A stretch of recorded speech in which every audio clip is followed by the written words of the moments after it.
Assalamualaikum warahmatullahi wabarakatuh. Nama saya Farida Ramadan dari kelas 9 Putra, absen 7. Hari ini saya akan menceritakan tentang kisah diangkatnya Nabi Muhammad SAW menjadi Rasul.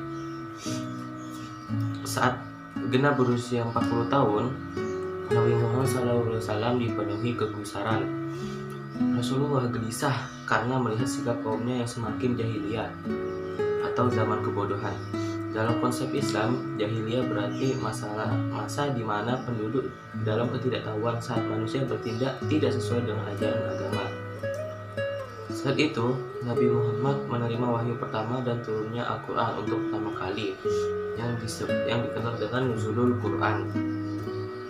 Kegalauan hati Nabi Muhammad membuat Nabi Muhammad sering menyendiri. Dia meninggalkan rumah menuju perbukitan, menuju perbukitan. Muhammad lalu menyepi di Gua Hira.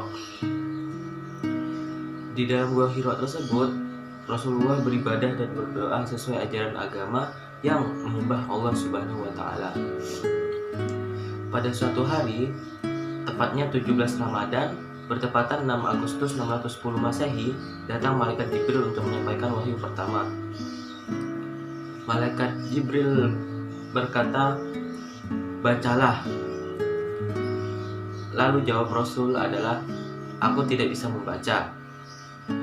Dalam Sirah Nabawiyah, sejarah lengkap Nabi Muhammad SAW, diceritakan malaikat lalu mendekap Muhammad hingga kepayahan. Perintah bacalah itu disampaikan sebanyak 3 kali. Barulah setelah itu malaikat Jibril melepaskan Nabi Muhammad dan menyampaikan firman Allah. "Bacalah dengan menyebut nama Tuhanmu yang menciptakan. Dia telah menciptakan manusia dari segumpal darah.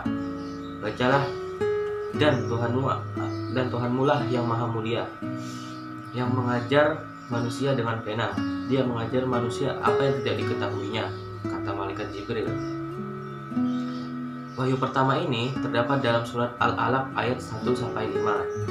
Wahyu pertama ini pula yang menjadi penanda turunnya Al-Quran atau Nuzulul Quran, sekaligus hari pertama Muhammad diangkat menjadi Nabi.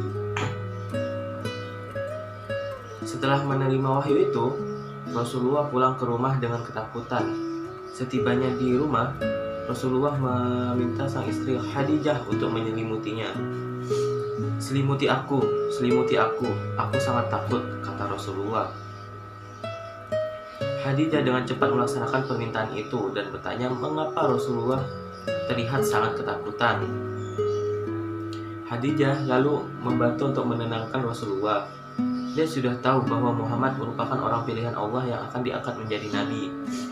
Setelah itu, Nabi Muhammad tak lagi diberikan wahyu atau dikenal dengan masa fatrah.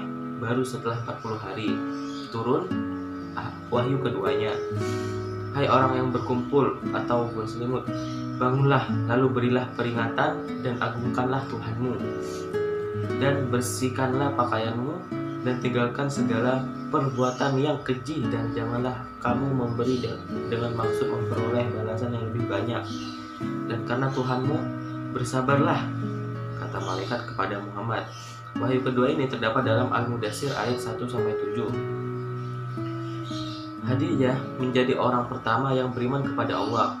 Ali bin Abi Thalib, Zaid bin Haritsah, dan Abu Bakar bin Abu Quhafa juga menjadi orang yang pertama-tama masuk Islam.